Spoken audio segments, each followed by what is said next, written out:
আমি আপনার চ্যালেঞ্জ দিলাম বিটিভি দেখে তাহলে বলতে পারবেন হ্যাঁ চ্যালেঞ্জ দেন বিটিভি দেখেন তো বিটিভির গল্প যদি টক শোতে বলেন মানুষকে ভুলাইতে পারবেন না দিদি আপনার কথার মধ্যে কথা বলি নেই আপনি বলবেন এক একটা ব্যাংক খাইয়ে গিলে এক একটা তাল গাছ বট গাছ মহরতি হয়ে যাইতেছেন সারা বাংলাদেশে বিএনপির আমলে কোনো ব্যাংকের সাথে জোড়া লাগাই দেওয়া লাগছে এরকম কোনো কাহিনী আপনি শুনছেন আপনি বললে তো এগুলো হবে না মানুষ তো এগুলো গ্রহণ করবেন না মানুষ তো ভোগভোগী ন্যাশনাল ব্যাংক সবগুলো ব্যাংক লুণ্ঠন কইরে কইরে খায়ে খায়ে চুইছে রক্ত চোষার মতো সমস্ত টাকা বিদেশে পাঠিয়ে দিচ্ছে দেশেও যদি রাখতো তাও বুঝতাম যে এটা বেনজির তো তাও ভালো করছে বিদেশের খবর জানি না তার এই শত শত কোটি টাকা হাজার হাজার কোটি টাকার যে বিনিয়োগ একটা উপজেলা নাকি হয়ে যাবে সেটা দেশের মধ্যে রাখছে ভাই লুটপাট করছো যাই করছো তবু তো দেশের মধ্যে রয়েছে শহীদুল ইসলাম বাবুল যেটি নিয়ে আলোচনা করছিলাম আপনি বলছিলেন নির্বাচনের কথা নির্বাচনে সেখানে আসলে প্রভাব থাকা বা না থাকা দেশের মানুষ যেখানে সিদ্ধান্ত নেবে শোনেন সেখানে আসলে কারা বাধাগ্রস্ত করেছে দেশের মানুষকে দেশের নির্বাচন কি দেশের মানুষের মধ্যে আছে আপনারাই তো বলছেন উনি বলল অনেকগুলো কথা আমি বলেছিলাম দিদি আমার কথা এক ফুৎকার উড়িয়ে দিল আমি তো আমার বলছি যে আমি রেফারেন্স দিয়ে বলছি আমি নিজ দায়িত্বে বলছি না প্রত্যেকটা আজকের পত্রিকা আছে আগের পত্রিকা আছে এবং যারা বাংলাদেশের বিখ্যাত অর্থনীতিবিদ বিরূপাক্ষ পাল তারপরে কি বল সিপিডির যে আপনার দেবপ্রিয় ভট্টাচার্য ফাহমিদা রহমান এদের কথা বা ফরাসুদ্দিন আহমেদ এদের কথা দিয়ে আমি বলছি আমার নিজের কথা বিটিভি দেখে আমি বলি নাই বাতাবি লেবুর ফলন যেখানে হয় উত্তরবঙ্গে মানে আওয়ামী লীগ না মানে কথার ফুলঝুরি বললেন তারেক রহমানের 6টা ইনকিলাবের মামলা ছিল দিদি বললেন আমি দায়িত্ব নিয়ে বলছি জীবনে প্রথম শুনলাম আজকে তারেক রহমানের নামে 6টা ইনকিলাবের মামলা হয়েছে তারেক রহমানের অনেক মামলা আপনারা দিয়েছেন কিন্তু ইনকিলাবের মামলা দিয়েছেন এই গল্প বাংলাদেশের মানুষের কাছে যদি করেন বিটিভি দেখে তাহলে বলতে পারবেন হ্যাঁ চ্যালেঞ্জ দেন বিটিভি দেখেন তো বিটিভির গল্প যদি টক শোতে বলেন মানুষকে ভুলাইতে পারবেন না দিদি আপনার কথার মধ্যে কথা বলি নেই আপনি বলবেন হ্যাঁ আপনি 3 কোটি টাকা নাকি ঋণ মওকুফ করেছিল 300 কোটি টাকা আরে ভাই আপনি কোন দেশে আছেন আপনি জানেন একটা ব্যাংকের কথা বলি ন্যাশনাল ব্যাংক 2100 কোটি টাকা 7 ঋণ খেলাপির আওয়ামী লীগের ঘরের মানুষ এই 21 সালে মওকুফ করে দিয়েছি এত লসের পরেও এক একটা ব্যাংক খাইয়ে গিলে এক একটা তাল গাছ বট গাছ মহরতি হয়ে যাইতেছেন সারা বাংলাদেশে বিএনপির আমলে কোনো ব্যাংকের সাথে জোড়া লাগাই দেওয়া লাগছে এরকম কোনো কাহিনী আপনি শুনছেন আপনি বললে তো এগুলো হবে না মানুষ তো এগুলো গ্রহণ করবেন না মানুষ তো ভোগভোগী বিএনপি এই যে জয়নুল হক শিকদার নাম ধরে যদি বলি বিএনপির লোক না কার লোক আওয়ামী লীগের একেবারে মানে 4 দেয়ালে ঘরের মধ্যেকার মানে মেইন স্ট্রিমের লোক তার ছেলেদেরকে ওনারা প্রোটেকশন দিয়া করোনার মধ্যে ব্যাংক লুট করে ব্যাংকের এমডির মাথায় গুলি করছে তাদেরকে এই চার্টার বিমানে করে ওনারা পাঠাই দিয়েছে বিদেশে Awami League this is Awami League of the Awami League by the Awami League for the Awami League আমাদের দেখাই দিতেছে কাকা বলে কত প্রকার এবং কি কি এই যে অর্থনীতির এই বাস্তবতা এই অবস্থা আপনি এই ন্যাশনাল ব্যাংক থেকে কত হাজার কোটি টাকা লুট হয়েছে জানেন কত মানুষ এখান থেকে মানে নিশ্চয়ই যেখানকার ব্যাংকটাকে জোড়া দেবেন অন্য ব্যাংকের সাথে নতুন পরিচালনা পর্ষদ আইছে আইসে 5,000 কোটি টাকা উৎকোচ দিছে কেউ নিচ্ছে কেউ নেয় নাই শুরুটাই 9 সাল পর্যন্ত আওয়ামী লীগ ক্ষমতায় আসার আগ পর্যন্ত এই ব্যাংকটা একটা চমৎকার ব্যাংক ছিল শুধু ই ব্যাংক না তো ন্যাশনাল ব্যাংক তো সবগুলো ব্যাংক লুণ্ঠন কইরে কইরে খায়ে খায়ে চুইছে রক্ত চোষার মতো সমস্ত টাকা বিদেশে পাঠিয়ে দিচ্ছে দেশেও যদি রাখতো তাও বুঝতাম যে এটা বেনজির তো তাও ভালো করছে বিদেশের খবর জানি না তার এই শত শত কোটি টাকা হাজার হাজার কোটি টাকার যে বিনিয়োগ একটা উপজেলা নাকি হয়ে যাবে সেটা দেশের মধ্যে রাখছে ভাই লুটপাট করছো যাই করছো তবু তো দেশের মধ্যে রয়েছে কিন্তু এরা তো সব পাচার করে দিছে আপনি চিন্তা করতে পারবেন কি ভয়ঙ্কর ব্যাপার সিঙ্গাপুরের শীর্ষধনী বিএনপির আত্মীয় লাগে না আওয়ামী লীগের আত্মীয় লাগে আপনি বলেন কি বলবেন আপনি বলেন এই যে একটা আলাদিনের দৈত্য চেরা উনি হাওয়া ভবনের গল্প করে একটা ফানুসের গল্প কতকাল আগে 18 বছর আগে চলে গেছে এখন মানুষ খেতে পায় না 4.5 কোটি মানুষ ঋণগ্রস্ত হচ্ছে কি ভয়ঙ্কর বাস্তবতা বাংলাদেশের ব্যাংকের আমানতকারীগুলার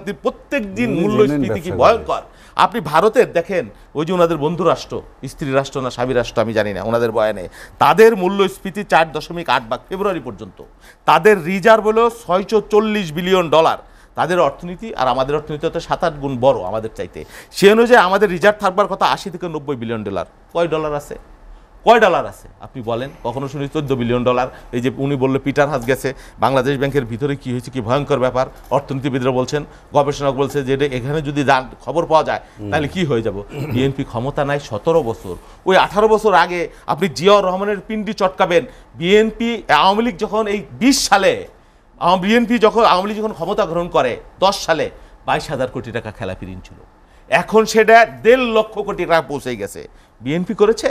হাওয়া ভবন করেছে না আপনারা করেছেন? কে এই ব্যাংকগুলোর মালিক? কে এই ঋণগুলো কে নিয়েছে? আপনি জানেন 4টা রাষ্ট্রায়ত্ত ব্যাংক, 4টা ফুকলা করে দিছে একবারে, চুইসে খায়ে রক্ত চুষার মতো ব্যাংকগুলাকে।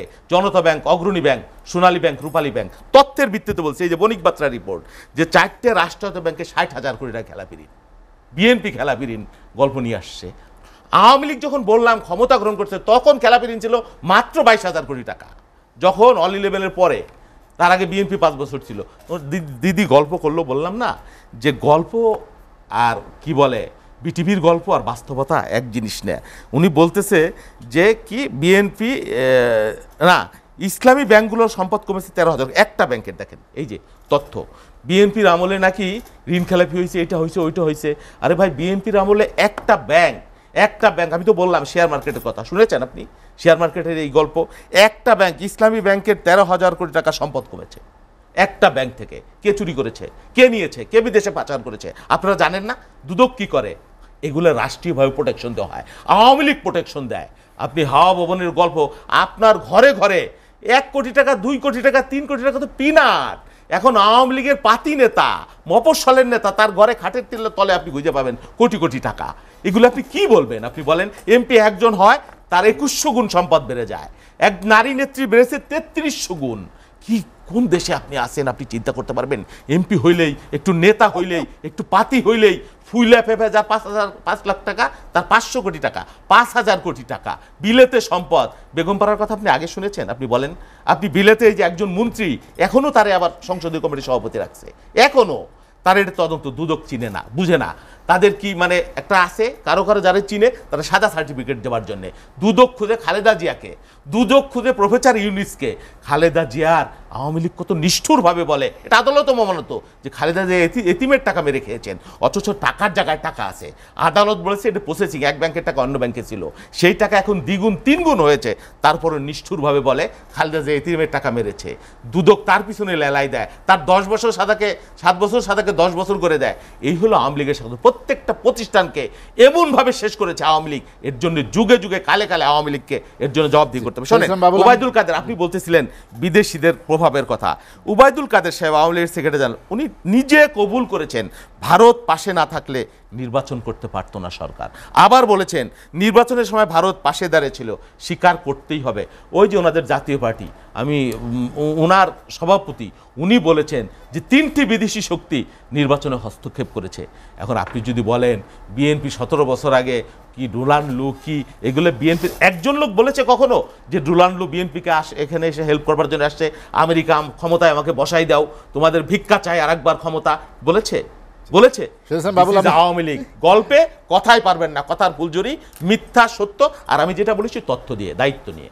ওয়ালটন ফ্রিজ কিনে অনেকের মতো আপনিও হয়ে যেতে পারেন মিলেনিয়াল, সেরা পণ্যের সেরা অফার। হেলাল ভাই যে 2টি অভিযোগ করেছেন, একটি হলো অর্থ পাচার আর একটা হচ্ছে নির্বাচন ব্যবস্থা, দুটোর জন্যই তিনি ক্ষমতাসীনদের পুরোপুরি দায়ী করেছেন। সব তিমিরে, বাংলাদেশটাকেই তিমিরে নিয়ে গেছে, ভারতের একটা করদ রাজ্যে পরিণত করেছে।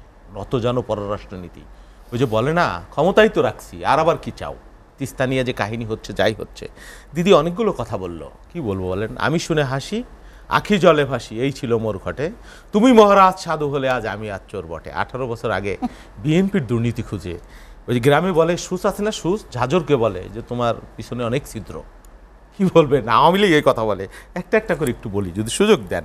বললো না শিকদার সাহেব আওয়ামী লীগের কেউ না, উনি জগন্নাথ কলেজ আওয়ামী লীগের ছাত্রলীগের ফাউন্ডার। একটা তথ্য দিলাম, আমার তথ্য না। উনার 2 মেয়ে পার্লামেন্টের মেম্বার ছিল, পারভীন হক শিকদার একবার ছিল, ফাহমিদা শিকদার একবার ছিলেন। হ্যাঁ, হোক আওয়ামী লীগের, কিন্তু অন্যায় করে যখন প্রোটেকশন পায়, আমি তথ্য দিয়ে বললাম, যদি মিথ্যা হয় উনি বলবেন, আওয়ামী লীগের নাকি কেউ না। দিদি বলল তোতা পাখির মতো কথা, কি চমৎকার শোনা গেল আর কি, সত্যের বয়ান, শুধু যুধিষ্ঠির। হ্যাঁ, আওয়ামী লীগের কেউ না। জয়নুল হক শিকদার যদি আওয়ামী লীগ না হয়, কে আওয়ামী লীগ এই দেশে? কে আওয়ামী লীগ আপনি বলেন? আপনারা কতটুকু আওয়ামী লীগ? দিদি, জয়নুল হক শিকদারকে আমরা জানি না বাংলাদেশে কে সে? আমরা জানি না। বললাম তো তার 2 মেয়ে আওয়ামী লীগের এমপি ছিল, আপনি একবার ছিলেন হয়তো বা। হ্যাঁ শোনেন, আপনাদের গুরুত্ব, আপনারা যারা রাজনীতি করেন আপনাদের আত্মহত্যা করা উচিত। যে এই বিরাজনীতিকরণের যুগে আপনাদের এত আওয়ামী লীগের জন্য ফাইট করতেছেন, এক বিন্দু যদি সত্য থাকতো তাও এক বালতির সাথে মিশাইতেন, বুঝতাম। বিন্দু সারাকে সিন্ধু বানাই দিচ্ছেন আপনারা, তারপরও আওয়ামী লীগ আপনাদেরকে মূল্যায়ন করে না। দুর্ভাগ্য আওয়ামী লীগের। এত গালাগালি করেন জিয়াউর রহমানকে, দেখেন একবারও আমি বলি নাই, কিন্তু একবারও বঙ্গবন্ধুর কথা, তার নেতার কথা, প্রধানমন্ত্রীর কথা কিচ্ছু বলি নাই। প্রথম আক্রমণ করে দিদিকে সাথে যতদিন টকশো করতে গেছি, এই যে জাতীয় নেতা উনি বলেছেন, বাকশালের কথা বলেছেন, ৭২ নির্বাচনের কথা বলা যায়, কত কলঙ্ক আছে। একজন মানুষ তো মহামানব হতে পারে না, মানুষের ত্রুটি থাকে, মানুষের দোষ থাকে, বলা যায় না? নিশ্চয়ই বলা যায়, আমরা বলি না। আমাদের দল থেকে এটা আমাদের শিখায় না, হ্যাঁ, যে এত বড় বড় জাতীয় নেতাদেরকে। প্রথম আক্রমণ তারেক রহমান, প্রথম আক্রমণ জিয়াউর রহমান, প্রথম আক্রমণ খালেদা জিয়া কালো টাকা সাদা করেছেন। খালেদা জিয়া কালো টাকা সাদা করেননি, তার বৈধ টাকা সেটা ট্যাক্স দিতে ভুলে গিয়েছিলেন, এটাও বলে। যেমন বলে এতিমের টাকা মেরে গিয়েছেন, মানে মিথ্যা অসত্য বয়ান বলতে বলতে বলতে বলতে গোয়েবলস বেঁচে থাকলে আত্মহত্যা করতেন। তাদের যে বক্তব্য, এগুলো যদি শোনা যেত, বুঝছেন? এই যে 2 এপ্রিল 2021 শিকদারের কথা বলি, প্রধানমন্ত্রী বলেছেন দুর্দিনের আওয়ামী লীগের সঙ্গী জয়নুল হক শিকদার। আমার কাছে নিউজ আছে, আপনি চাইলে এখনই আমি দিয়ে দেবো। বাংলাদেশ প্রতিদিনের 2 এপ্রিল, দুর্দিনের আওয়ামী লীগের সঙ্গী। আমরা তো জানি, আমরা কিছু জানি না, এদেশের বাসিন্দা আমরা না। জয়নুল হক শিকদার দিব্যি অস্বীকার করে ফেলে, উনি না আওয়ামী লীগ, উনি সাধারণ একজন ব্যবসায়ী। বক্তব্য যখন বলেন এরকম বলে, পিকে হালদার তাদের কেউ না, বেনজির তাদের কেউ না, তারপরে দরবেশ বাবা তাদের কেউ না, এস আলম তাদের কেউ না। হাজার হাজার কোটি টাকা এক বিদ্যুৎ খাত থেকে 1,04,000 কোটি টাকা মায়ের ভোগে দিয়েছেন এই 15 বছরে, শান্তি হয় না, তার আপনি বহন করছেন না। বাংলাদেশের মানুষকে এর জন্য ভোগ করতে হয়েছে। এখন আবার বলতেছেন আরও 3-4 বছর সমন্বয় করতে পারে। এই যে পত্রিকার নিউজ, আদানিকে 10,000 কোটি টাকা দিয়েছেন স্বামীর দেশকে, বাংলা 1 বছরে 10,000 কোটি টাকা লাভ করেছে আদানি। বাংলাদেশের বিদ্যুৎ 27,000 মেগাওয়াট বানায় রাখছেন, এখন বলেন বছরে 4 বার বাড়বে। এটা কি শুধু আপনার জন্য বাড়বে? আপনার জন্য 25 বার বাড়লে অসুবিধা নাই, কিন্তু এদেশের মানুষরা তো জীবিত করতে পারে না, তারা সন্তানের পড়ালেখা করতে পারে না, তারা বাবার চিকিৎসা করতে পারে না।